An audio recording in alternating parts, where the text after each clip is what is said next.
All right, welcome everyone to the 2019 Newbery-Caldecott-Legacy Celebration Banquet. I am so glad that you could all make it here this evening to celebrate the transformative power of storytelling to change and move us into action and to draw us together. Our honorees this evening lead each of us through beautiful illustrations and unforgettable narratives that explore the importance of family and community, the cycle of loss and renewal, and the courage needed to overcome our fears. We honor those this evening whose legacies live on through books that inspire us to embrace humanity and celebrate diversity. Collectively, these diverse stories build what global literacy advocate Yella Letman called Bridges of Understanding, and provide those much-needed windows, mirrors, and sliding glass doors. Thank you, Dr. Radine Sims Bishop, for that metaphor.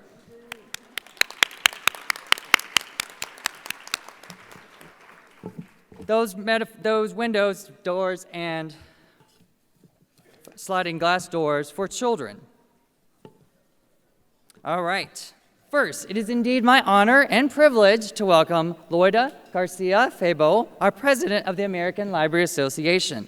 Loida's work this past year is focused on the power of libraries to build strong communities locally, nationally, and globally. Please join me in welcoming Loida. Buenas noches. You've been polishing your Spanish. Good.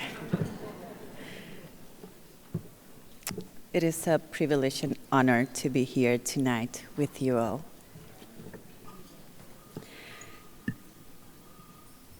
You might have heard this before today, but I do believe in that. Our stories, our lives must be told. These must be shared with the world to continue building the world we deserve. At ALA, we continue supporting efforts included in the books recognized by the Newbery-Caldecott Awards, such as Abolishing Intolerance and Cultural Invisibility, and Standing Up for All Members of the Community to promote understanding and inclusion. Congratulations and my recognition to the members of the committees and to the authors and awardees who have dedicated time and lives to help our communities. I was recently asked about what makes me feel hopeful about the future of libraries, collections, the services, and the titles they provide to the community. My answer was, and continue to be, the renewed love I see for the communities we serve. While hate, authoritarianism, and open oppression are seemingly on the rise worldwide, I am heartened to know that the stories recognized by these awards help library workers to deepen the difference we make in our communities. I wholeheartedly believe that our community, library workers, and authors, together, will continue moving forward to tell our stories, to embed humanity, compassion, empathy, awareness, and understanding into our libraries and the communities we serve. Together, we continue moving forward these conversations, and more importantly, actions. Tonight, I want to invite you to continue to do two things practiced by our profession's trailblazers. One, is from Dr. E.J. Josie. Continue advocating for all people who are disadvantaged, including persons of color, women, persons with disabilities, LGBTQIA+. All have human rights and the right to receive access to information, which is at the core of what we librarians do. Advocate not only here, but throughout the world. This reflects my belief in the theme of my presidential year, libraries equal strong communities. My second point for you is a key idea from Dr. Arnulfo Trejo. He practiced something that he called the importance of completing the circle of commitment, meaning helping others after receiving help, mentorship, and information to growth. I invite you to think about this and help others. My main takeaway from this past year is that ALA, our committees, our community, is its members, is library workers. And my call to each one of you is to work together to better our associations, our committees, our profession, and the communities we serve. We are in this together. Now, go into the world and do good.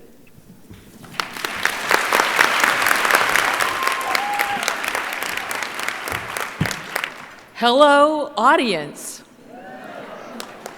It has been my honor to work with the 2019 Randolph-Caldecott Committee, individuals who drew on eclectic skills to select the most distinguished American picture book for children. These 14 stellar ALSC members brought to this work a lighthouse keeper's diligence, a fox's cleverness, a big mooncake's incandescence, a young child's eagerness, and not least, the generosity of a soup-sharing grandmother. Please allow me to introduce this Cracker Jack team to you. Committee friends, please stand as I call your name. Audience, please hold your applause until all of the committee members are standing. Faruka Abuzait, Heather Acero, Tom Bober, Megan Egbert, Lucia Gonzalez, who could not be with us tonight, Darwin Henderson, Shannon Horrocks, John C. McNair, Ruth Kiroa, Chinasa Seiss, Amanda Struckmeyer, Marilyn Taniguchi, Gwen Vanderhage, and Caroline Ward.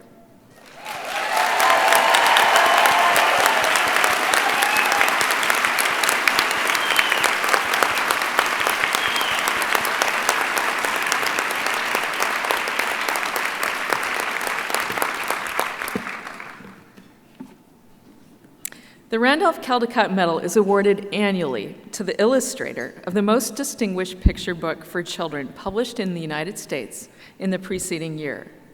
The 2019 Caldecott Committee chose 4 honor books. In alphabetical order by title, they are Alma and How She Got Her Name,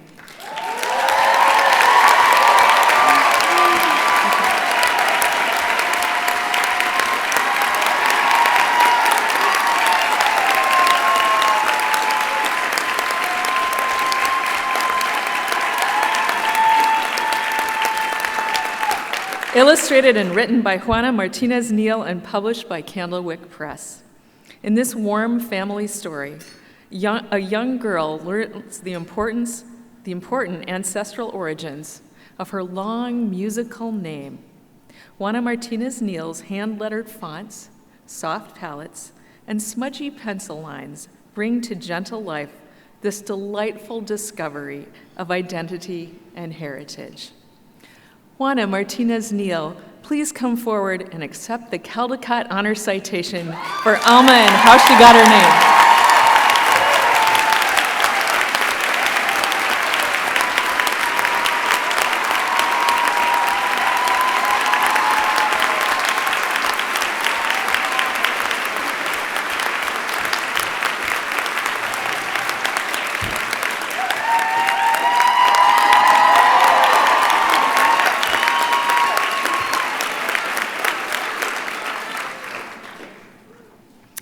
A Big Mooncake for Little Star, illustrated and written by Grace Lynn.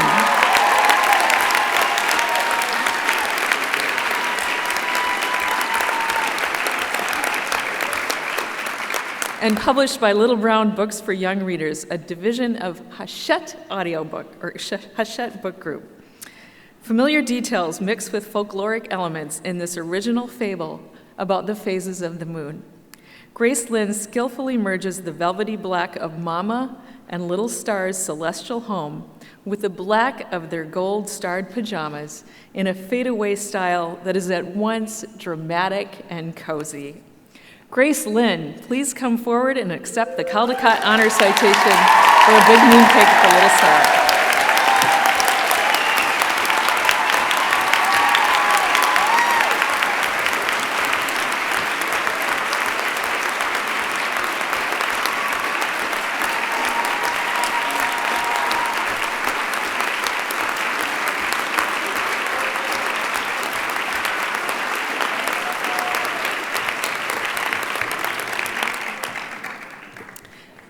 The Rough Patch, illustrated and written by Brian Lees and published by Green Willow Books, an imprint of HarperCollins Publishers.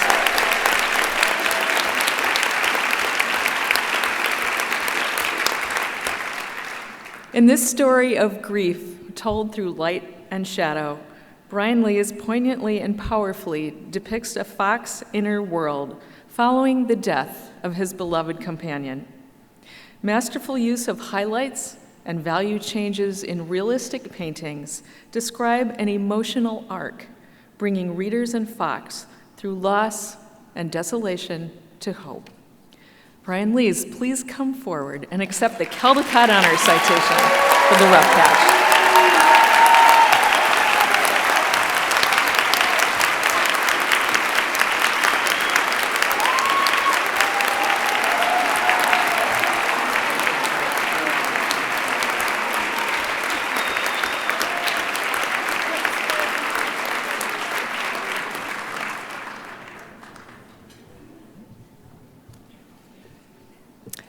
Thank You, Amu, illustrated and written by Oge Mora and published by Little Brown Books for Young Readers, a division of Hachette Book Group.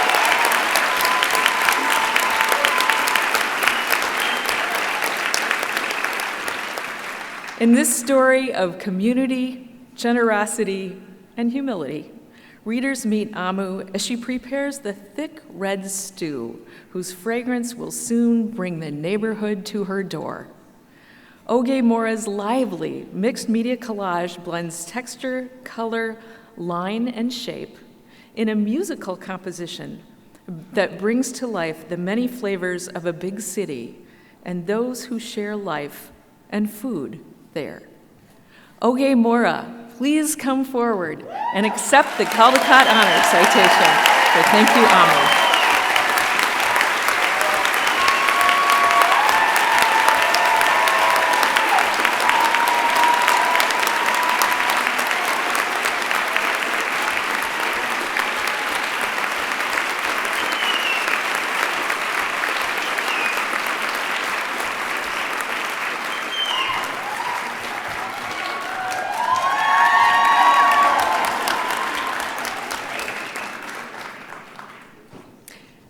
And finally, the recipient of the 2019 Randolph-Caldecott Medal for the most distinguished picture book for children is Hello, Lighthouse, illustrated and written by Sophie Blackall.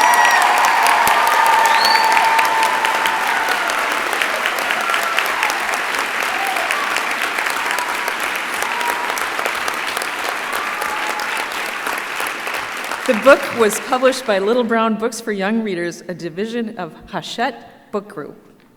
In delicate watercolor and Chinese ink illustrations, Sophie Blackall gives us intimate entry into the world of Lighthouse and Lighthouse Keeper. Outside, this tall beacon stands in isolation, while all around it, water shapes seem to churn or gently undulate and winds swirl with curvaceous lines. Inside, it's a cylindrical home encircling a loving family. From its tall, narrow trim to the absorbing features of its precise cutaways, Hello Lighthouse is an exemplar of close attention to detail, rendered with charm and skill that bring children back again and again. Sophie Blackall, on behalf of the 2019 Caldecott Committee, it is our privilege and honor to present to you the 2019 Randolph-Caldecott Medal for Hello Lighthouse.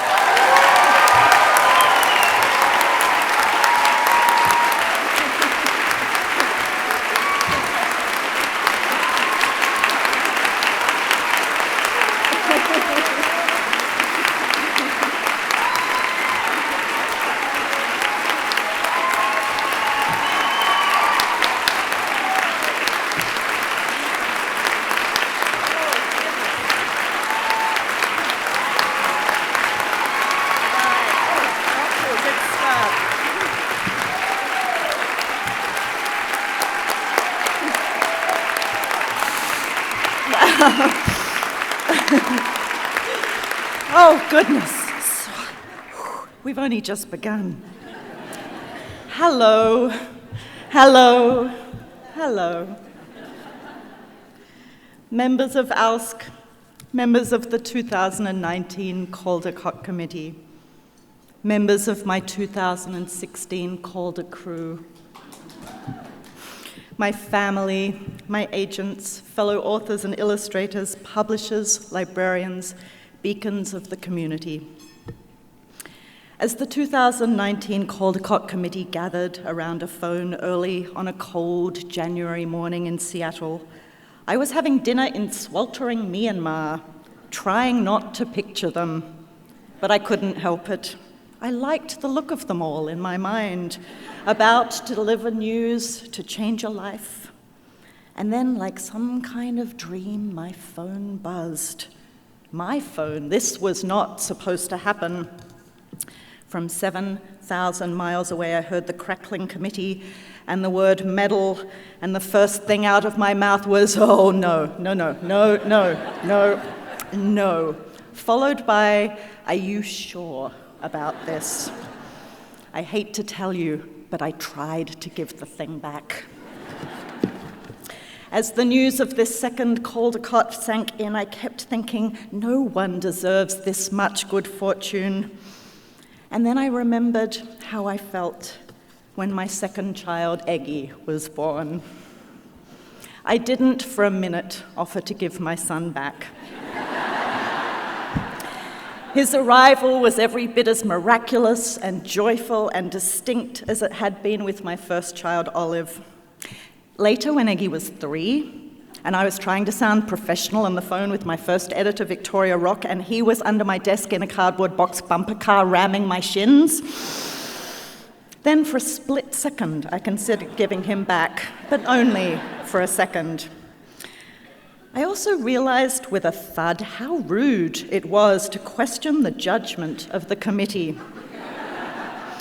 Mary Fellows and the 14 other committee members spent an entire year poring over picture books, and what a year for picture books. And they chose Hello Lighthouse for the medal, for which I am, after my initial shock, profoundly grateful. It is especially wonderful to be here in Washington, D.C. tonight to cheer on my dear friend Meg Medina, to celebrate the legacy of Walter Dean Myers, and to be honored alongside Brian Lees, Grace Lynn, Juana Martinez-Neal, and Oge Mora.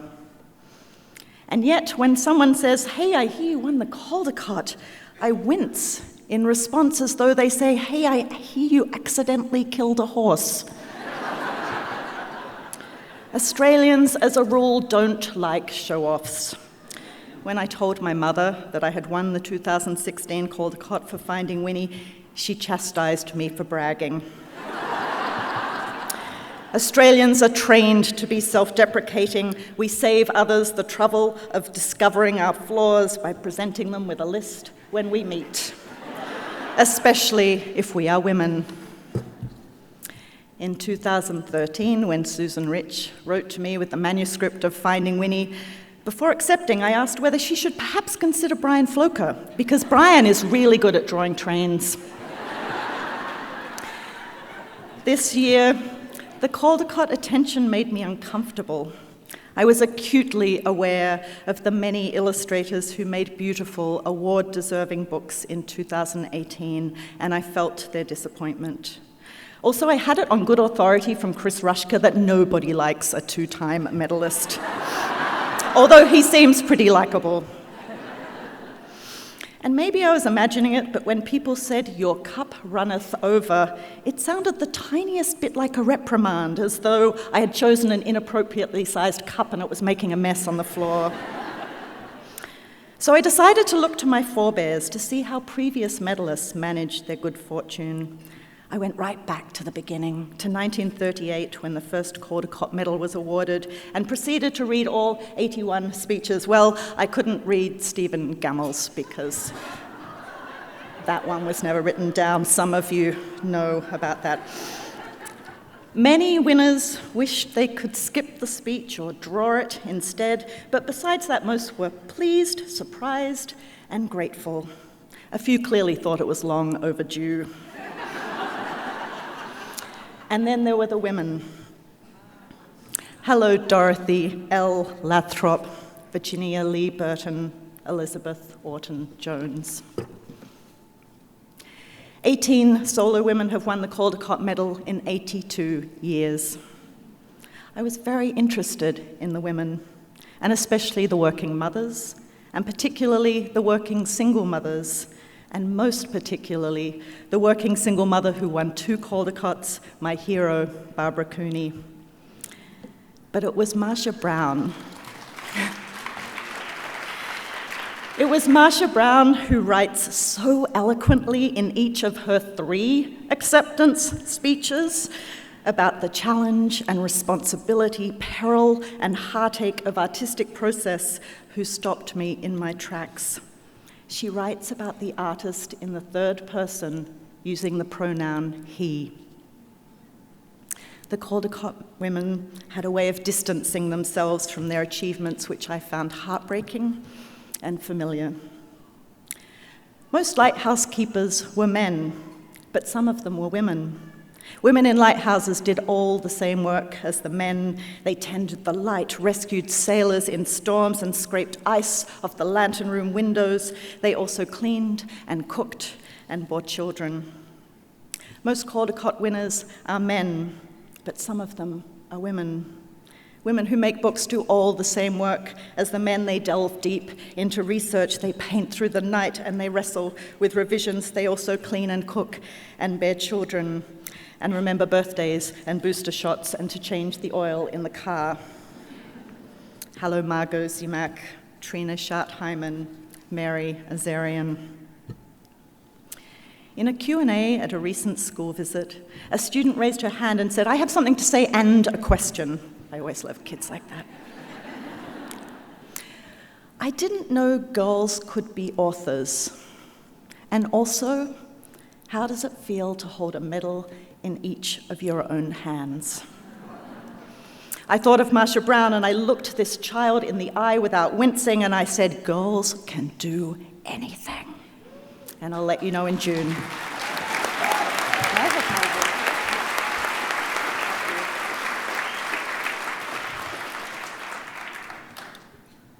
I'm crushed when I meet girls who are unaware of their potential, or when I'm told I'm the first female picture book author or illustrator to visit a school, which happens a lot more than you might think. We are in a golden age for picture books, and many of them are being made by women. Librarians have told me they've had trouble finding women and authors and illustrators to visit their schools. So we are going to fix that. Last month, I put out a call on social media for women authors and illustrators of children's books who enjoy doing school visits, and the response was immediate and overwhelming. We've had 1,000 submissions, and we have only just begun. The directory will provide a dynamic and searchable database of diverse women making all kinds of books in every corner of the country. And I'm so grateful to Lynn Oliver and the Society of Children's Book Writers and Illustrators for offering to host it on their website.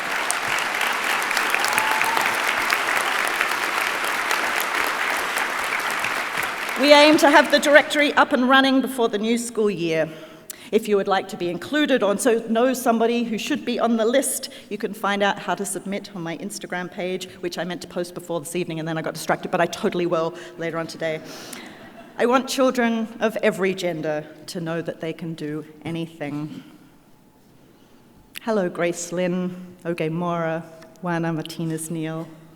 Hello, Juji Morales, Melissa Sweet, Cece Bell. Hello, Nina Cruz, Karina Lucan, Katya Chen. In the past 20 years, only 3 women have won Caldecott medals, and men have won nearly 2/3 of the honors. This year, the Caldecott numbers are different. This year, there are 131 women serving in Congress. This year, even though Wikipedia hadn't previously thought her noteworthy enough for an entry, a woman, Donna Strickland, won the Nobel Prize in Physics. There is change in the air. It is time for women to allow themselves pride in their achievements, to talk about their work in the first person and use whichever pronoun is right for them.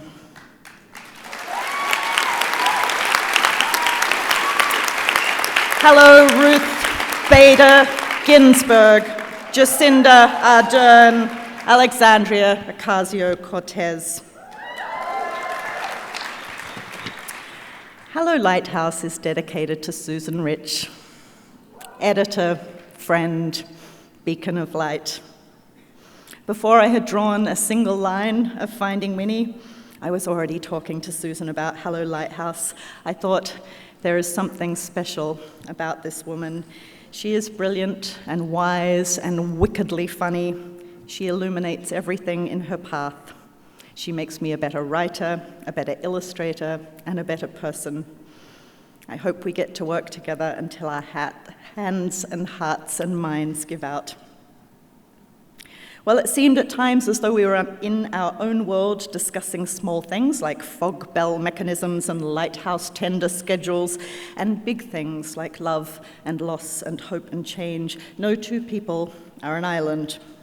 In our case, we had the extraordinary design and production team at Little Brown behind us, supporting our uncommon trim size, gatefold, case cover, finding the perfect combination of paper, ink, and print to achieve stormy dark skies and barely there fog, and working tirelessly in pursuit of the finest stamping of gold foil.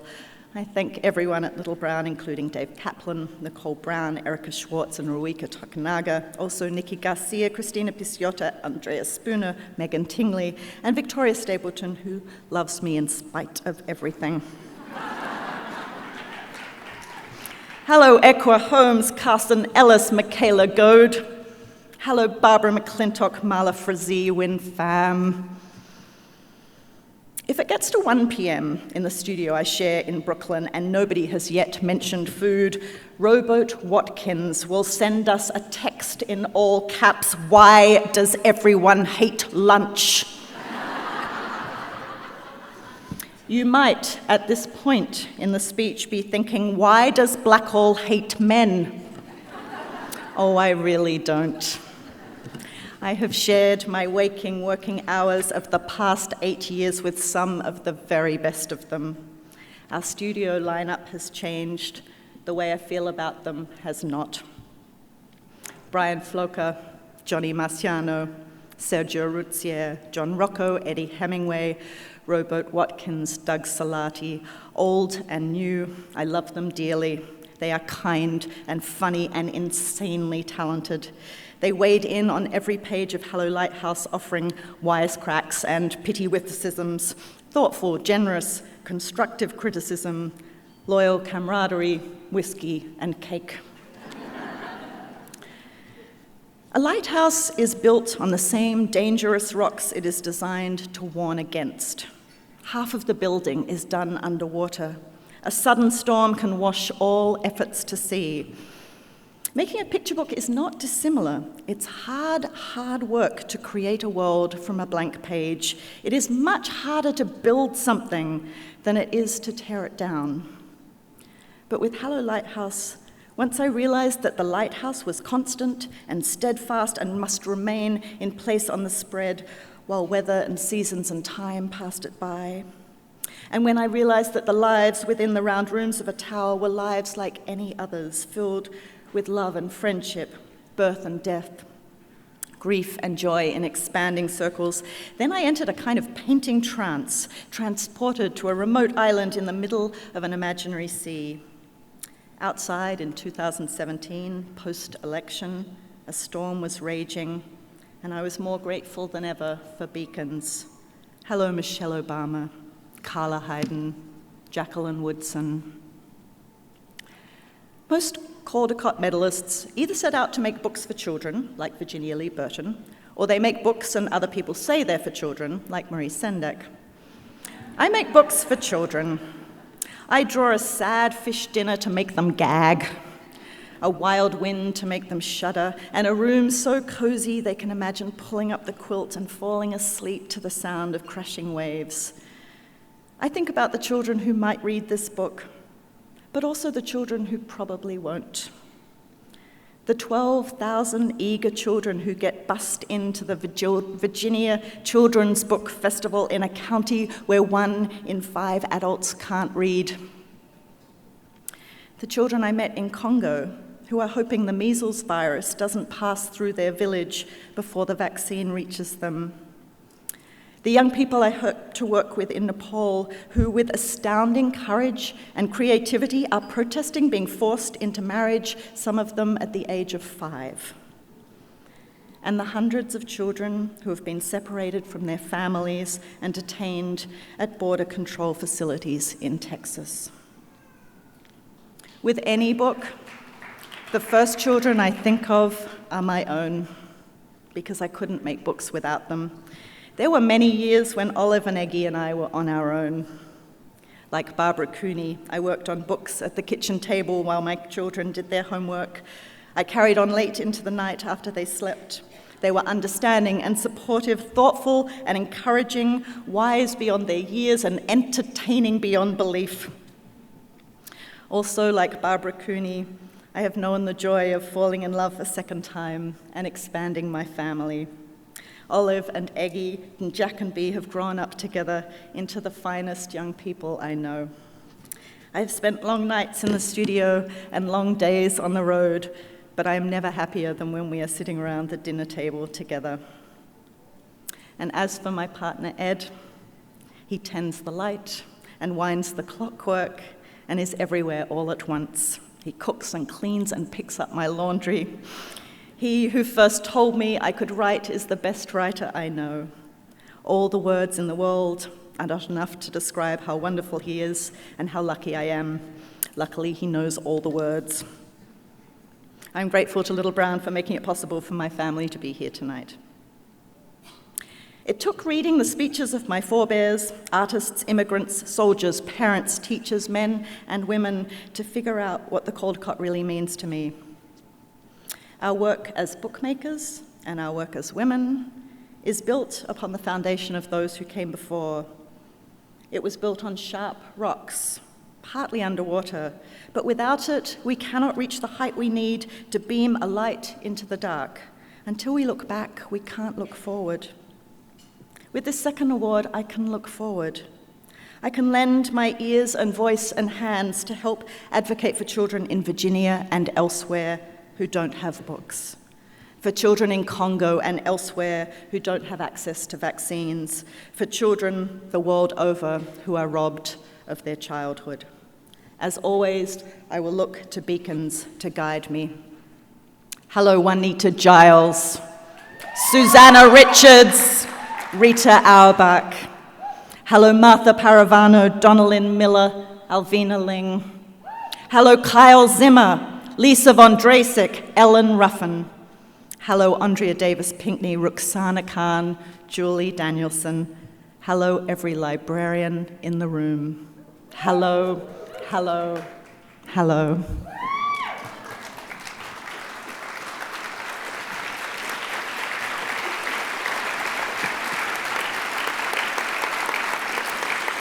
A parent told me she and her child were talking about the ending of Hello Lighthouse.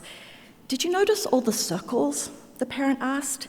It's like everything goes around, seasons and time, and now they're looking back at the lighthouse and that part of their life is over, and they'll always remember it. But it's sad, don't you think? And the child said, not really, because after they finish saying hello to the lighthouse, which is also goodbye, they're going to close the door and climb the stairs, and also behind their house is the rest of the world. Kids are smart. Girls can do anything. We can all be beacons. In her final Caldecott acceptance speech in 1983, Marcia Brown said, I have attended several of these occasions, some up here, some down there. Wherever one is, one cannot help but feel on this night a sense of celebration and pride that we are all somehow one in work very much worth doing. On the fanciest dais of the grandest room in the Marriott Marquis stands a woman, happy and grateful for the honor you have given her, proud to be one of you in work very much worth doing. Thank you.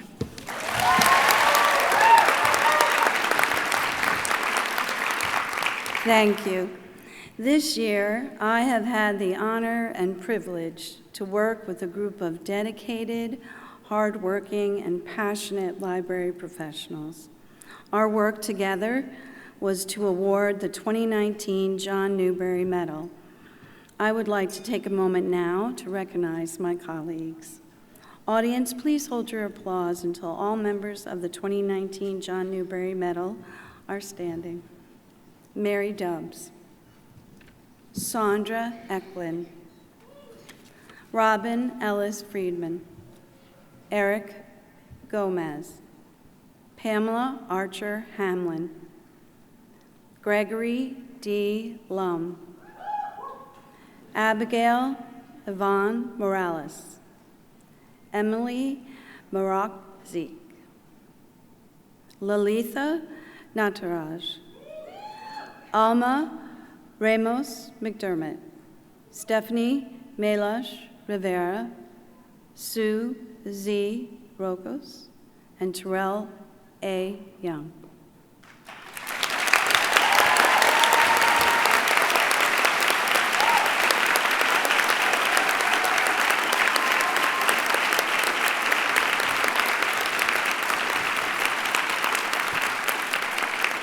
This year, the Newbery Committee chose 2 honor books.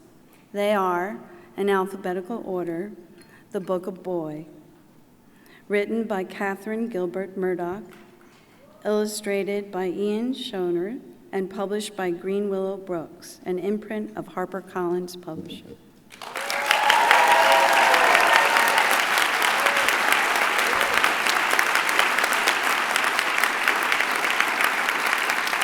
From Murdoch's first line, readers are swept into an epic quest across Europe in 1350 with Boy and a mysterious pilgrim adventuring to recover 7 relics of St. Peter. Layered characters from goats to nuns, lyrical language, and multiple reveals combine to create this powerful story of redemption. Catherine Gilbert Murdoch, please come forward to accept the Newbery Honor Citation for the Book of Boy.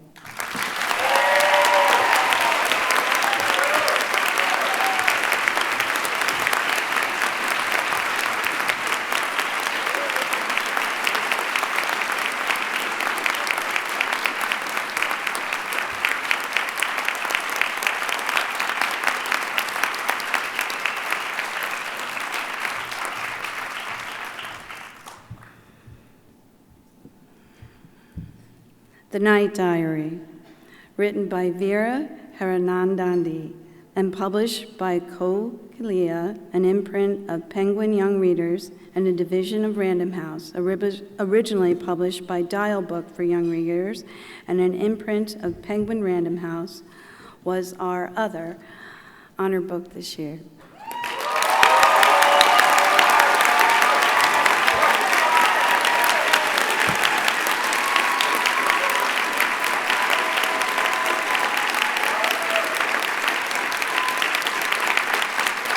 Following introspective Nisha and her family as they flee their homeland for an uncertain future, this book illuminates the 1947 partition of India with unprecedented balance and sensitivity.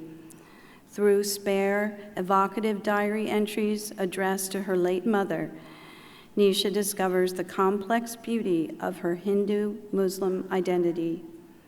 Veera Hiranandani, please come forward to accept the Newbery Honor Citation for the Night Diary.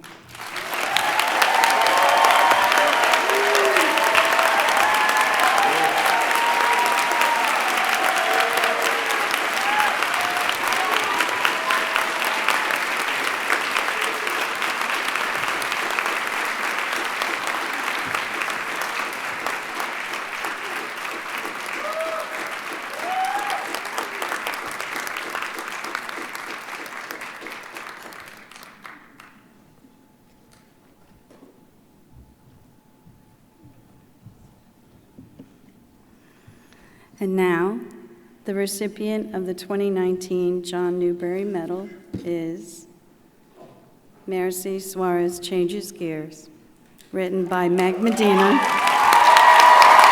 and published by Candlewick Press.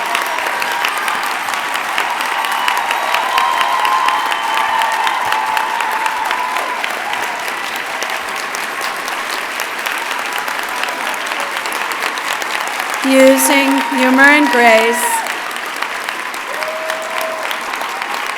Meg Medina's warm, honest novel masterfully depicts one Cuban-American family's life with authenticity and empathy.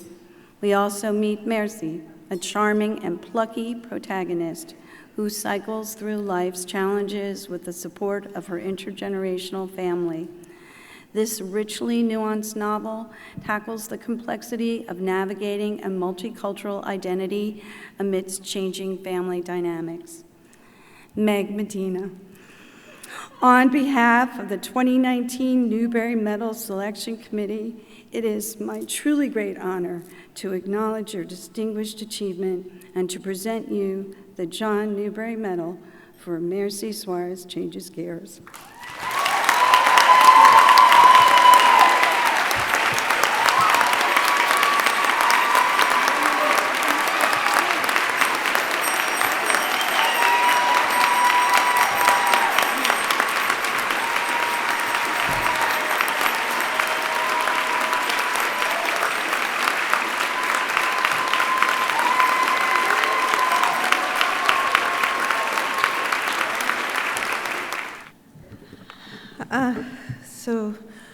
Muy buenas noches. Good evening. I am stunned and happy to be with all of you here tonight, and to share this incredible moment on stage with Sophie, and with Chris, and with Vera, and with Alma, and with Catherine, and with all of the winners of the ALA Awards this year. I've been making my way through that reading list that comes out in January, and I'm so grateful for it. You've created beautiful work, and I feel so honored to be making work alongside of you. Thank you. It's been 6 months since I received that life-changing phone call, and in all of that time, I've been wondering what to say right now. And I've decided that the safest thing to do is to tell you about Marcia Suarez Changes Gears and this lovely award through my personal bike history. so prepare yourself. I have owned 4 bikes in my life. The first one I got when I was 6. It was forest green, and it had training wheels, and it arrived as something of a miracle because it was a gift from my father, a man I didn't remember at all. He and my mother had separated years earlier when they were recently arrived from Cuba. He had never lived with us in my lifetime, and so he was an utter mystery to me, almost a dark fantasy. What I did know had come in confusing snippets, just a child's peek into the mysteries of the adult world and all the ways that it could go wrong. Imagine my confusion then when my grandfather, Norberto Medina, my father's father, delivered this beautiful present to our building stoop one day.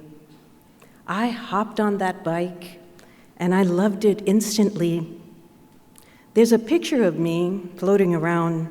I was wearing a yellow spring coat back before global warming. And my grandfather took that shot. Unfortunately, that bike wasn't meant to be mine for very long. One day, soon after I received it, I carelessly left it on the stoop to go upstairs to our apartment for a moment. And when I returned, you guessed it, it had been stolen, just as my mother had always warned. It is spectacularly bad symbolism, but I still look back on that experience fondly. That bike and its disappearance taught 6-year-old me that the most unexpected things happen sometimes, things that we barely understand, and some of them are truly wonderful, and some of them are awful and unfair. The next bike that I remember was my 3-speed with a banana seat and those high ape hanger handlebars. And I had a plastic basket with daisies on the front and those blue fringes. From the grips, I was a legend on my block, thanks to that bike, having mastered how to pop a wheelie. And I got that bike for Christmas, maybe the year that I was 10. What's remarkable is that my mother gave me that bike. I say that it's remarkable because Ma wasn't really the bike type. In fact, my mother didn't know how to ride a bike herself, or how to swim, or how to drive a car, all the things that I would eventually learn to do. Those were activities that her parents in Cuba thought that girls should not engage in due to complicated and distorted interpretations of femininity. Anyway, my mother was generally a fretful person too. She saw danger at every turn. My life was always at risk. If talking with my mouth full could kill me with beans, imagine what a bike on the streets of Queens could do. And so the thought that she would give me a bike to ride in Flushing seemed unfathomable. But here's what's even more remarkable. My mother found a way to pay for that bike on her own. She was a single mother. She worked in a factory back then, and her budget, including my dad's alimony, was spoken for pretty much to the penny. There was no extra money for a bike, I'm very sure.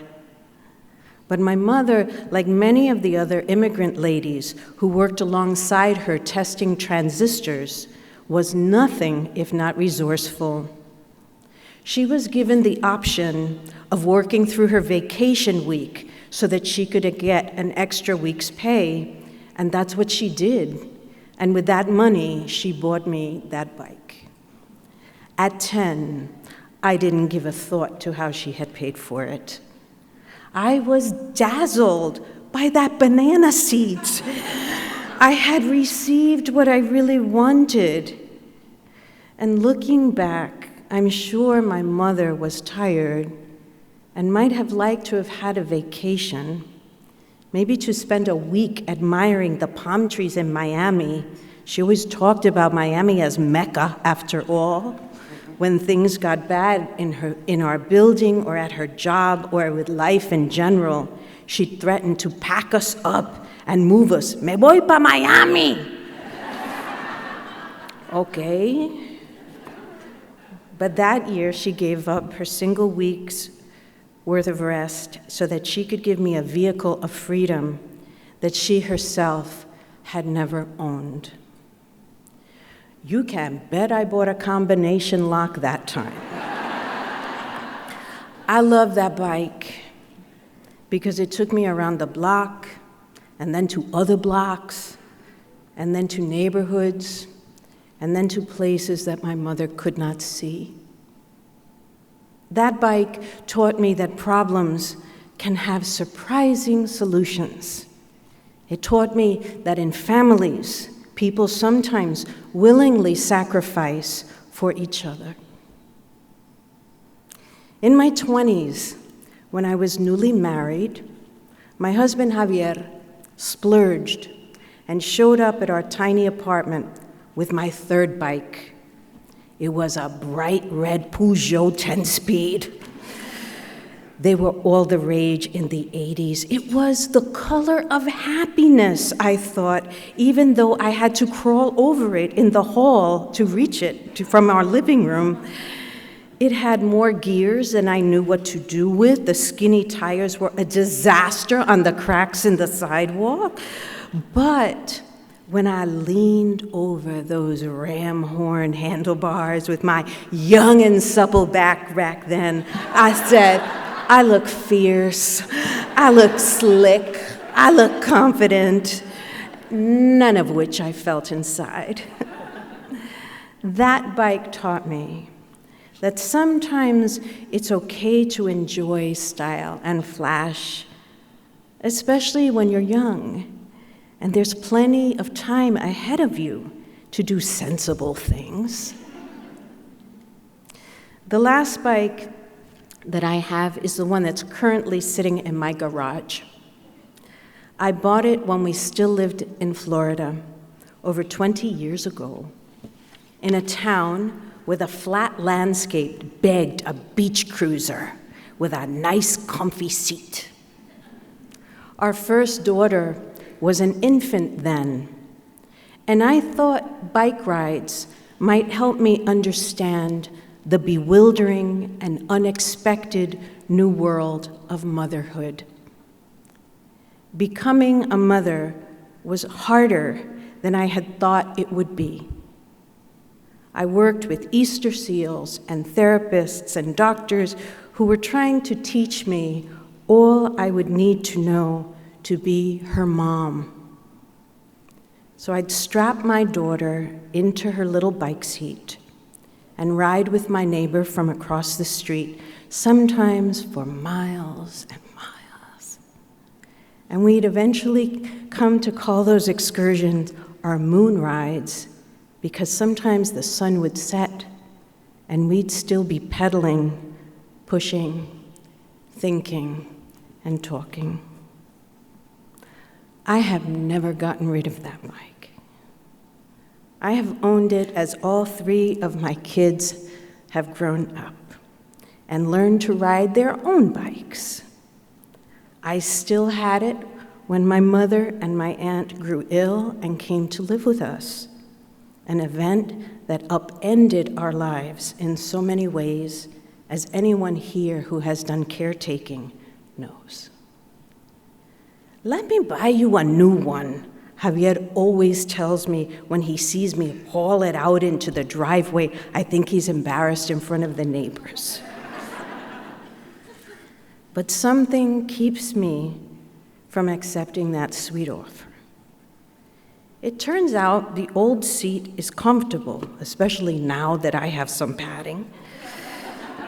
And I like the predictable squeaks and dings, even if my kids laugh at me. I ride that bike these days with joy and with ease, and I ride it wherever I feel like going, and I ride it with a well-earned sense of peace. That bike taught me that sometimes you have to pedal over really hard spots in your life until you grow stronger and you reach clarity. That is my life in bikes. And now, of course, there is this imaginary bike, the one that Merci Suarez pines for in Merci Suarez Changes Gears. What did that bike teach me? When I sat down to write that novel, I wasn't really thinking about bikes necessarily. Mostly, I was thinking about how to write in a time when so many disparaging characterizations of Latinx people have been taking hold. Whether it was aspersions being cast, or border separations, or the frightening uncertainty of the dreamers, I wanted to shake the world and shout, "Stop afflicting children," with these terrible and hurtful words.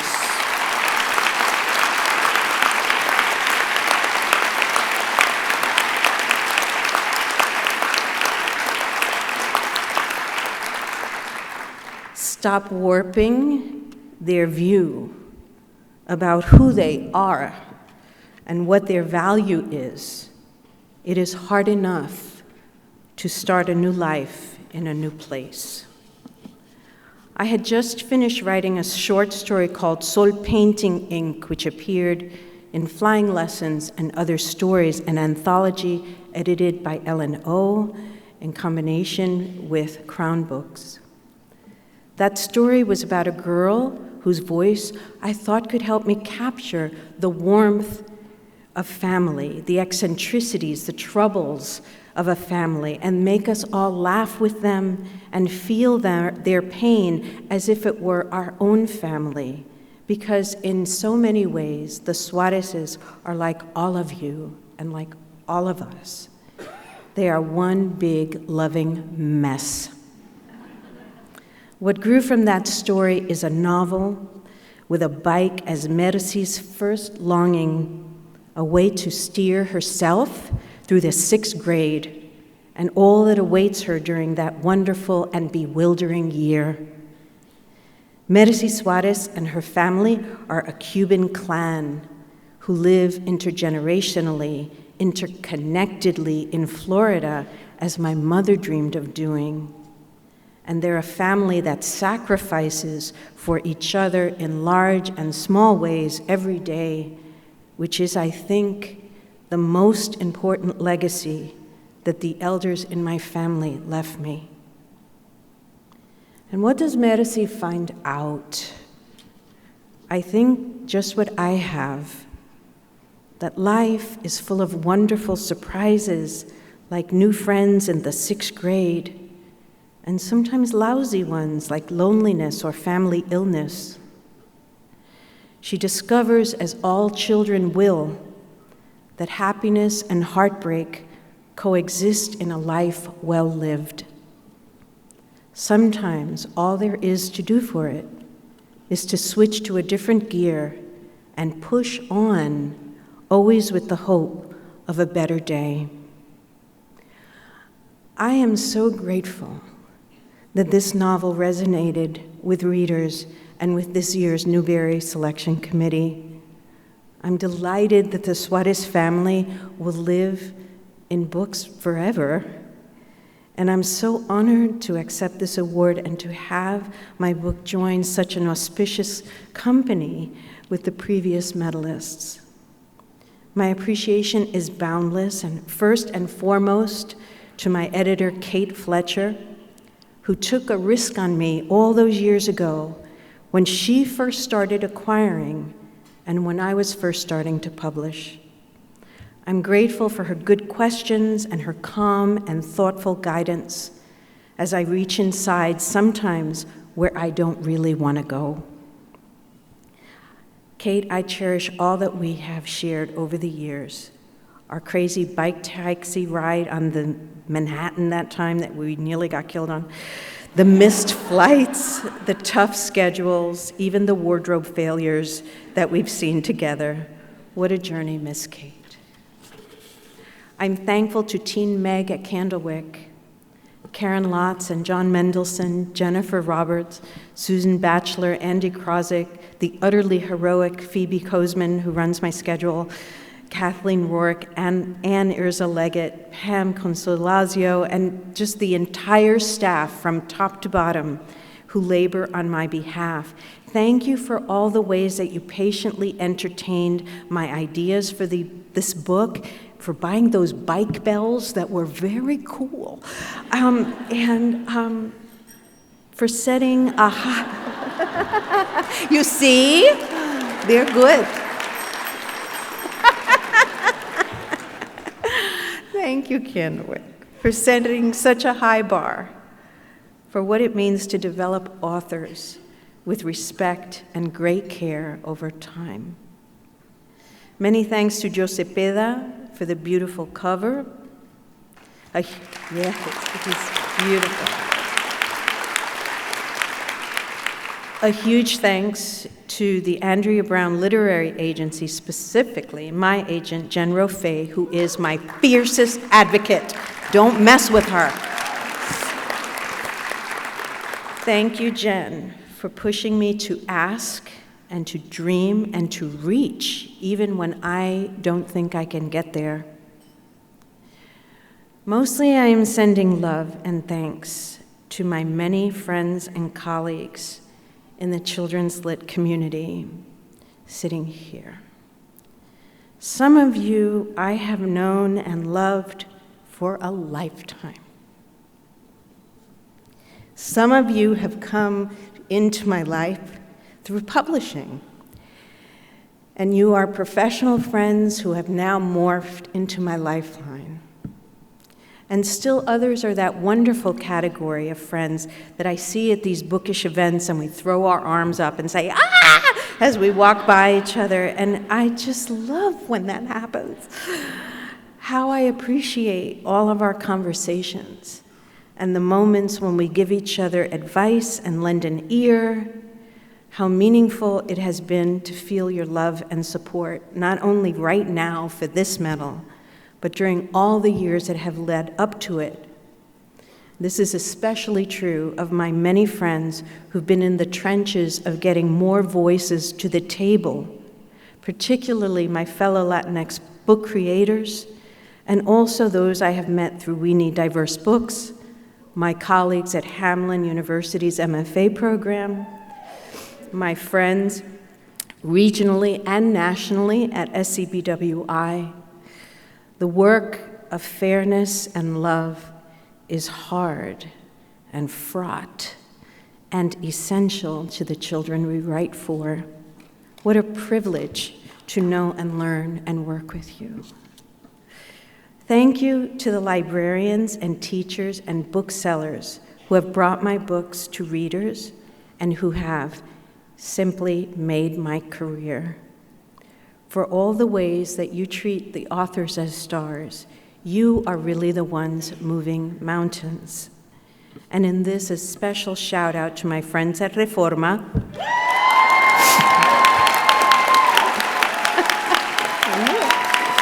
Mi gente, right? My friends at the Ezra Jack Keats Foundation also, who turned eyes toward my early work, and who daily do the hard work of elevating new voices from all corners. And now most especially to my new family, Ellen Riordan and the entire committee, Mary and Sandy and Robin, Eric, Pam, Gregory, Abby, Lali, Alma, Stephanie, Sue, Terrell, Emily. What a lovely dinner we had last night. You can ask me for anything. The answer is yes.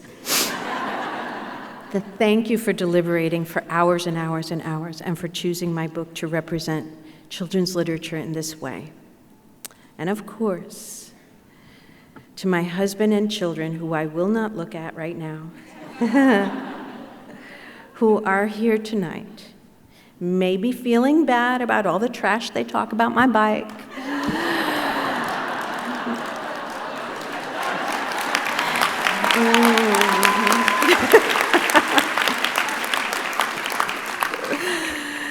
Thank goodness that I thanked you all in private, because we all know I couldn't possibly get through this in public without a major meltdown. It must have been grueling to watch the sausage making that is the shaping of a writer's career. Thank you for believing that it could happen. Here we are on this happy day. Thank you for being everything to me. And thank you, everyone. Know that I will never forget this night. Muy buenas noches. Gracias.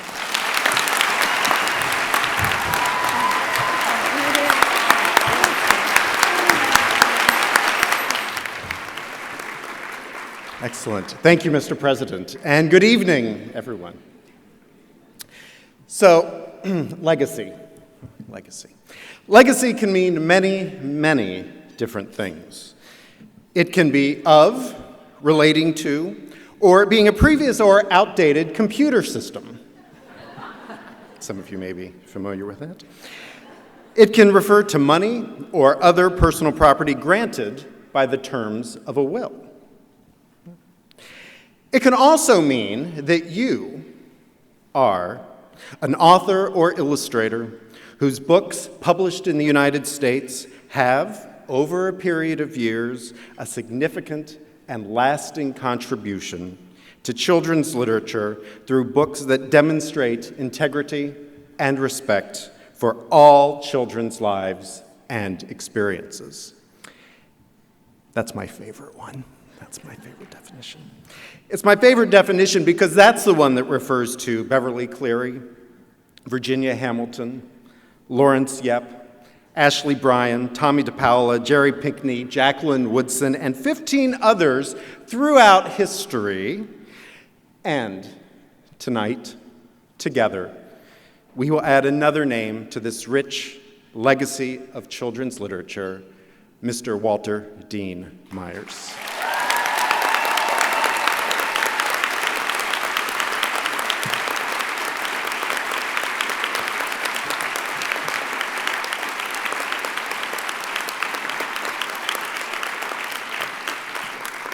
Joining me in the joy of bestowing this honor are my fellow fantastic friends, colleagues, and AUSC members on the 2019 Children's Literature Legacy Award Committee. I'm proud to ask them to stand as I introduce them to you, and I am proud to ask all of you beautiful people in this sparkling ballroom to hold your applause until they're all standing and recognized. My friends, please meet Dr. Rudine Sims Bishop.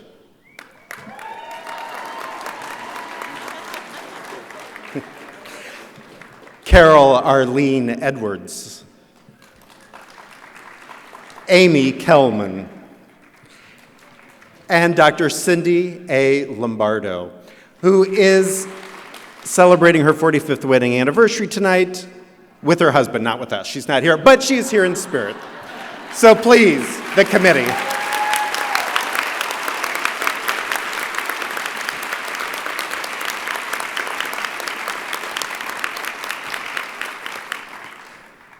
As a young man who found solace in books, Walter Dean Myers grew up to draw on his vast literary talent and deep empathy for young readers to create shelves full of books over the course of a half-century-long career that were groundbreaking, they were distinctive, and they are vital.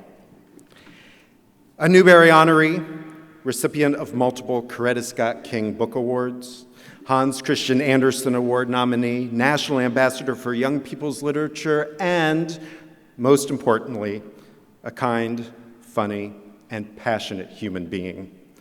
Walter Dean Myers exemplified excellence in many written forms, including biography, fiction, history, and poetry, and his books bring profound insight to his vivid portrayals of Black culture and Black lives, especially those of boys and young men, capturing their language and concerns, struggles, and successes. With a particular brilliance for humor and curiosity, his work reminds readers, without preaching, that they always have choices. Well, except for one, because as Mr. Myers would surely remind us all here tonight, reading is not optional. Say it with me, please. Reading is not optional. Before he passed in 2014, Mr. Myers lived for many years in New Jersey, often creating books collaboratively with his son, Christopher Myers, whom we're so honored is here with us this evening. And so, Christopher, please come and accept the 2019 Children's Literature Legacy Award on behalf of your father, Walter Dean Myers.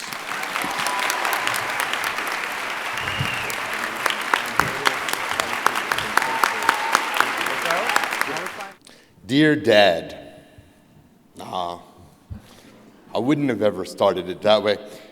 Hey, Pop. It's been a minute since I've written you a proper letter, mostly because I don't know your address or even if they have email wherever you are. When you were around, we'd write each other lots of letters, even if we knew we'd be meeting up for breakfast the next day. It's still nice to go through my inbox and see things you wrote me from years ago. I miss this way of talking to you.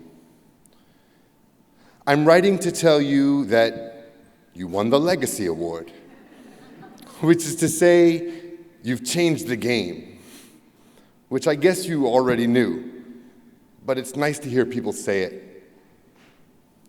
I wish you were here to give this speech, if only to hear you do the thing where you talk about getting the call. When I got the news, it was early in the morning around Cloud 7. I was with Chinua Achebe, Rabindranath Tagore, Gabriela Mistral, Lee Poe, and Langston Hughes having breakfast, talking about how much work you could get a verb to do in a sentence. When St. Peter said, "Hey, Walter, you got a phone call from Earth. I hear a lot of people giggling on the other side." And I said, "Man, do we have a phone up here? Who found out the number?" To which St. Peter replied, "I think it's librarians. They're good with information."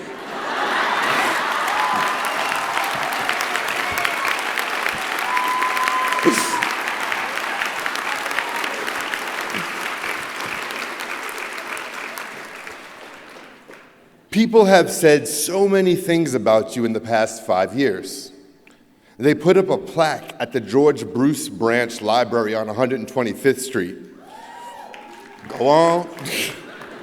Where you used to spend hours and hours as a kid.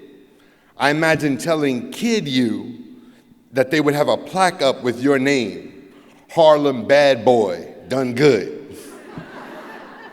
They named a bunch of things after you. There were some grants and some reading rooms. There's even an award called the Walter,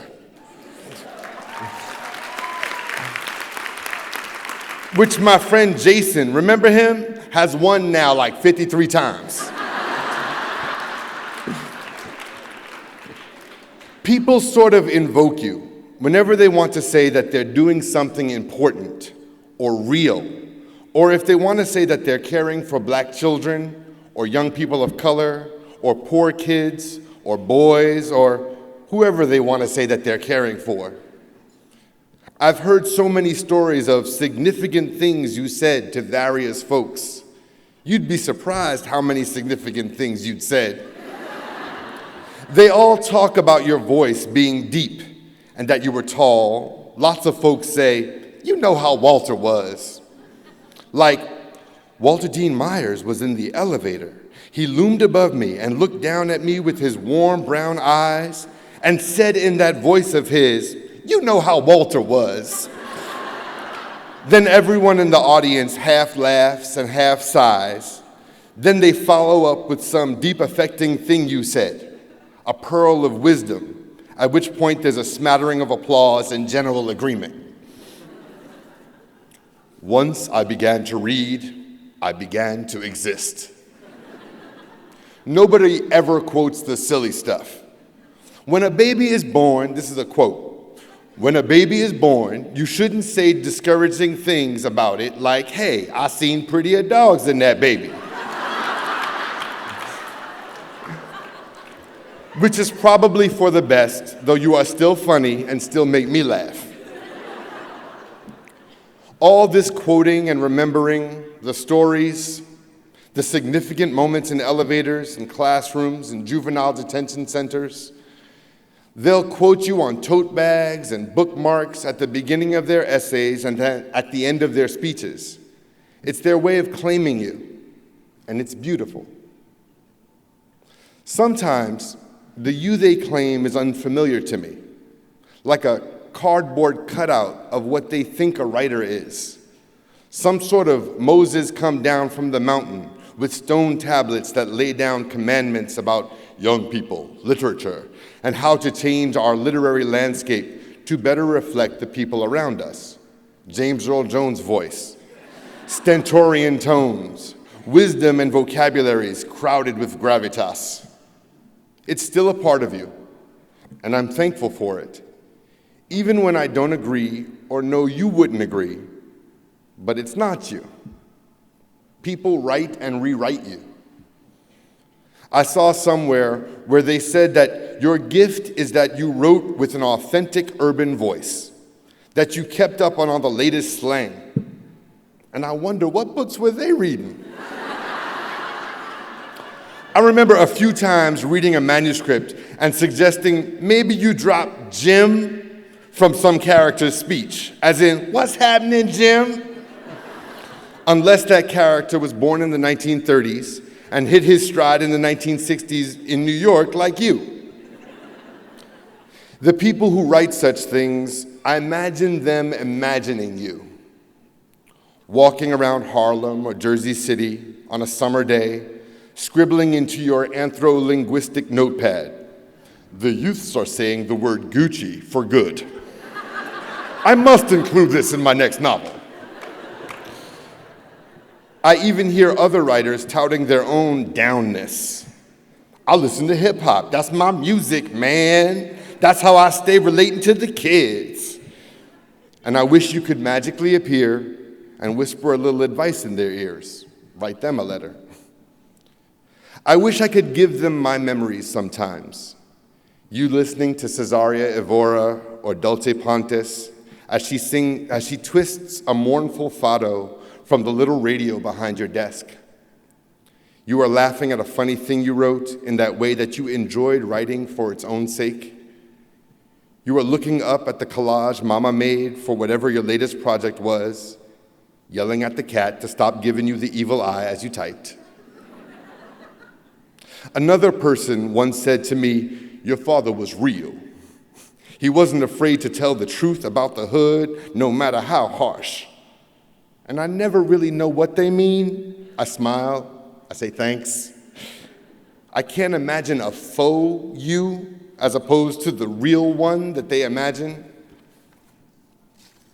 I see a fair number of books published that try to do that thing, of being a particular version of real, sort of sadness competitions.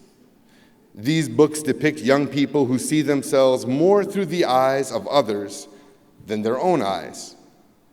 A race to abjection, as if poverty or oppression was a thief that could rob you of humor, love, family, and everything else you held dear. These are books that speak to what other people imagine it's like to be black or poor or whatever else we are, refugees or queer, or any number of things to which society doesn't show love. And sincerely, I think for them, if they were to wake up in Harlem in 1947 and be 10 years old and poor and confused about what exactly they were supposed to dream of being, because on one hand, they were told they were intelligent and good writers, and on the other hand, they saw the glass ceilings of race and class slicing through what their dreams could have been. If those people had to imagine being you, it might just be sadness. They wouldn't have sisters or comic books and parents that loved them through the struggle and dime store candy and roller skates. I smell somewhere in all that writing, reading, and publishing the books that reduce our lives to suffering, a hunger for our pain. I remember when you went to that school somewhere out west. This was in the 80s, and Dad would go out to schools and then come back and tell me everything that happened. And the teachers were doing an exercise in which they were talking to a grade school class about slavery. They made all the kids lie on the floor, packed tightly together. Then they shut off the lights, and they said, "Now imagine you've all been kidnapped from home, and you'll never see your families again." And the little white kids who maybe hadn't seen any black people before began to cry. And when those kids grow up, they will hopefully have sympathetic hearts, and they will imagine the African American experience as a horror story and read books that confirm their ideas about what it is to be you or me or us. You told me that afternoon they got up to ask you questions, and one little boy, still tearful from his ordeal, raised his little hand and asked in the tenderest, most sympathetic voice, "Were you a slave?" I imagine the books written in your name telling the harsh truths are created by people like those, or even people like us who got the message that the only thing important about our stories is our pain. Well-meaning, but maybe missing the point. To tell the truth, Pop, there's a whole slew of people missing points. There are people busy condemning books they haven't read, and people trying to regulate who is allowed to write what. I remember how many thin years we had when you were trying to write almost anything to put food on our table, and those agents and editors, not you, Miriam, who thought themselves clever to say that you should write something urban because it had been successful before. And besides, what did you know about the Arctic, which you had been stationed in the Army, or the flute, which you played almost every morning, or Tariq ibn Ziyad, the African Muslim who conquered Spain in the year 711? Shouldn't we leave those books to be written by 8th century representatives of the Caliphate?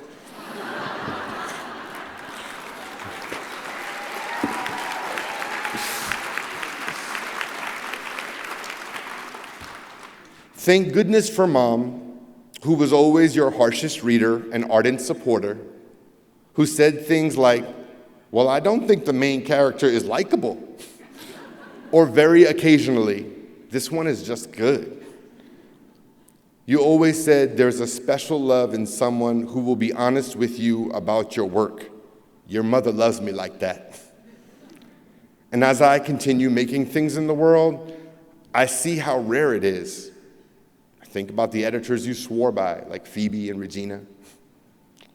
And Pop, don't get me started on Twitter. You'd be amazed at the amount of people that think they can say something nuanced and important and worth the time it takes to type it in 280 characters. I don't think they love language the way you taught me to. At least most of them don't.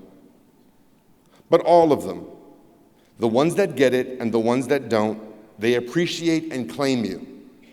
They say nice things about you. They talk about what you've done and how it makes what they want to do possible. And in between all the missed points, There is something there, some common thread. It's easy to identify what it isn't, but just the way that your hands flashed through the air when you spoke, as if doing an interpretive dance of whatever speech you were giving, I want to capture the thread of what it is, too. Last week, I was in the maximum security facility for girls in upstate New York. It's where they've moved all the hard cases since they shut down Spofford and the juvenile detention facilities you and I went to when I first started making books. I still go to those prisons, make it my business to be there. It's strange the times when I feel you with me. Every time, for example, when I enter a juvenile detention center. I must have been 20 or 21 when we first went to one together, not much older than the inmates. It's still scary, the layers of chain link cutting into the sky, the barbed wire, the clank and buzz of electric gates, the list of contraband, no sharp pencils, no hard candies, no paper clips, no phones. It's still as much of a shock when the inmate children shuffle out from their rooms to whichever auditorium, drab classroom, or gym we're about to do a presentation in, their brightly colored jumpsuits slouching off their teenage shoulders, laceless shoes barely hanging onto their feet, awkward as puberty or children in jail. How can their clothes fit them when their limbs don't? In every jail I have ever visited, your name is the passport. The thing that gives me street cred. I worked on Monster with my father, Walter Dean Myers, and even in the most sparse prison libraries, there are a few tattered copies of Monster. I begin talking with the girls about stories, about the idea that we are bounded by the stories that have been told about us. This, for them, is a truth they recognize, learned as much in courtrooms and police stations as in school libraries. This is the truth you taught me. From time to time, people ask how I relate to young people in such desperate circumstances. They are most often abused, hurting, and scared.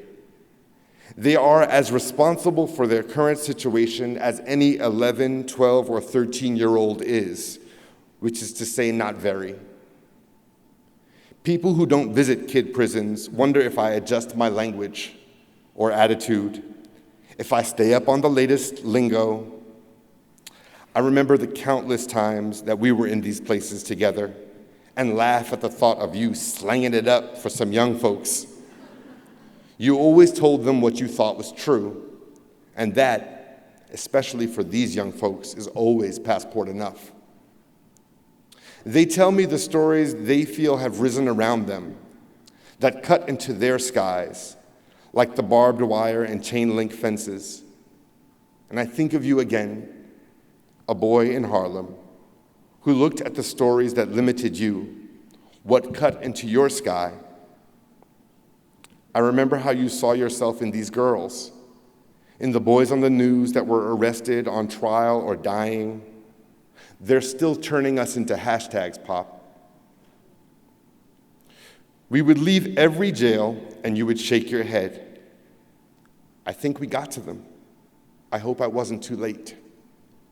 And I would tell you, Dad, it's not your fault. And every time you'd ask, isn't it? You talked often about getting to them. My father's work, your work, was more than anything about being responsible. You felt that so much was your fault because you believed so much that books changed the world, changed people's lives, as your life was changed by books. And as we look at each of the books that they honor every year, I want them to ask what you asked. How will this book change the world, change the life of a child? Whose worlds are we referring to? What are the worlds that we are bringing into being? We're still having the same conversations now. 5 years since you left. Jackie, Jason, Phoebe, Meg, Kwame, Namrata, Juji, the publishers, the librarians, the people who know how important stories are. Seems like the whole world now is caught up, worried about getting to them and all the various thems that you wouldn't have imagined, but would have worried about all the same. Remember a few years ago, that village I went to in Papua New Guinea? I wish I could have talked to you about that whole experience. There was one day I felt you with me so strongly. Papua New Guinea is made of thousands of tiny little islands. Each one of them has its own language, culture, customs. The people there are black, but black from before. Where we came to the U.S. from the continent within the last couple hundred years, they say their migration from Africa was made over 30,000 years ago. But they still listen to reggae, dancehall, hip-hop, and soul. They look at us as least sort of like cousins. The barbers know what I mean when I walk in and say, "Give me a 00." Anybody? All right. Wrong room. There was one island about the size of Central Park, surrounded by endless crystal water, dotted with thatched huts teetering on bamboo poles. There was no electricity, save for the D batteries in the one portable radio tuned to the local radio station broadcasting from Alatau, the nearest island city, which was maybe still several days boat ride away. There was one school on the island, a fragile building made of corrugated tin and scraps of linoleum instead of dried grass, with a smattering of outdated books, colonial holdovers, the occasional tow-headed, ruddy-cheeked Dicks or Janes. Otherwise, the tiny island in the clear water was almost devoid of pictures. There were no mirrors. There were 2 photos pinned to the side of one thatched hut of someone's grandfather who had ventured off the island and played soccer. A faded silkscreen of Bob Marley stared out from a hand-me-down t-shirt, probably distributed by an NGO. And I thought of how many times I'd written the words image famine when referring to the op-eds we'd written in the New York Times. My first instinct was to draw every kid there, and I asked them all to stand in a line and watercolors splashing about in a plastic tub of seawater. I did my best. The line became a crowd of brown little ones, their mothers and fathers, extended families. The sun was setting. I wanted to draw the grandparents too. A little boy described to me a friend he'd lost. It was all too much, and so I turned to you. When I travel, I carry my watercolors, but also I carry books, because children's books are a valuable commodity all over the world. And I pulled out a copy of Blues Journey, and they looked at the pictures, the brown faces I'd painted in blue ink, and together we sang your blues lyrics. I was standing at the crossroads, didn't know which way to go. Standing out the crossroads, didn't know which way to go. My heart was pulling one way, my head said, take it slow. And for a moment, you were there with me. Those parents and their children. 1,000 million miles from Harlem, from New York, from anywhere you would have ever been, your words were being a mirror for the entirety of an island. And even though I was far away and you'd been gone from the earth, there you were, getting to them, sharing your blues, your laughter, your songs, your words. Getting to them and me and us and getting through to us never meant speaking the exact same language or a hobby-like fascination with pain and hardship. It means being vulnerable and honest and giving that vulnerability as a gift. It means caring more for the story that you were telling, for the young people and communities reading that story, than for what that story represents, or someone else's poor imagination of what our lives ought to be. I know how tired you were of books whose main purpose seemed to be supplementing or correcting other people's poor imaginations of us, proving and reproving what we were prepared to take as our ground, that we were already good people, worthy of celebration and mythology. So much more loving and fun to expand instead on our rich imaginations of ourselves, less proving and more building. It means truly believing in the power of words, in the art, in the writing as giving a little piece of yourself. You told us about young people like you were, ambitious and fearful, guarded and loving, intimidated and brave, mixed up and beautiful. You told me that the reward of a story was in the growth of a character. The journey was the thing. No one cared about superheroes unless they had a weakness, a vulnerability that was a strength. That is what every child in classrooms and prisons, riding subways, or walking through cornfields recognizes in these books you'd written, and themselves. Kids that have been painted with masks like thug or good for nothing, threat or fear. First, you saw in them yourself, and then articulated all that vulnerability, lightness, sweetness, and love. Papa, you gave us so many pieces of yourself, keys, a way of rendering other people visible. Your generosity allowed you to cross the fences and barbed wires of the poorest imaginations, the ones who look at children in cages at the borders, or homeless, or solidly middle-class kids with that quiet desperation of never being seen, all the marginalized children in danger of being swallowed by the stories that threaten to erase them, all the fragments that people remember to me of you. They're all true in their way. Just the way every young person is really a set of possibilities, a group of futures. You saw all of these kids and wrote lifelines, stories for them all. Back in the correctional facility for teenage girls, I asked the inmates, strange to call babies such an impersonal word, to tell me a story of themselves 10 years in the future when they are 23 or 25.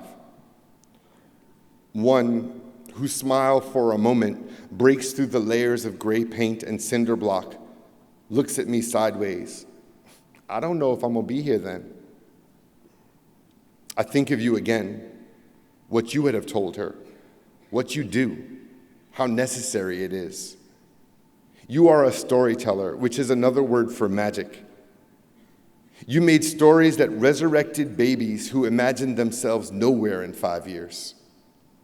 You make stories that give those children a possibility of tomorrow, Papa. I think more than any one book, any poetic turn of phrase, and you had many, or heartbreaking saga, I think that this is your legacy. All the young people who couldn't imagine themselves, and the imaginations that you let loose. They are standing in an endless line, like those children in Papua New Guinea, waiting to be drawn. And they will read your books and see themselves in vulnerabilities of the characters, in the humor, in your artistry, in the magic that happens between the words that invites every reader to be a part of the story. You made a space for them, and you couldn't anticipate where they would go. Jackie and Linda Sue are institutions. Jason is pumping out stories until his heart bursts, like some sort of literary John Henry. I wish you could have met a Kweke. You would have said it's unfair for someone to be that charming and that good of a writer. We're all trying to keep up the good work, Papa. You'd be excited by so much of what's happening. Tomorrows that you wrote into being. Stories that you started long ago and hopefully won't end. I remember once it was in Brooklyn. We went to our high school, and a kid looked at you and said, "So you're supposed to be a famous writer?" And you said something like, "Well, I'm kind of well known." And then he said, "But you look like an old dude from our block, like a regular person." We went for a walk after that, through one of those parts of Red Hook, made of fences and brick towers, the kind of place we feel at home. And you smiled and you said, "I think I got through to that one." Meaning that maybe he got the key that took you from the George Bruce Branch Library on 125th Street through hundreds of books and poems and stories, that maybe he understood that yes, we are bounded by the stories that are told about us, but we too can write our own stories. And in that sense of giving someone a tomorrow, you said, "I think I did good." Dad, I think you did good too. We all do. Love, Chris.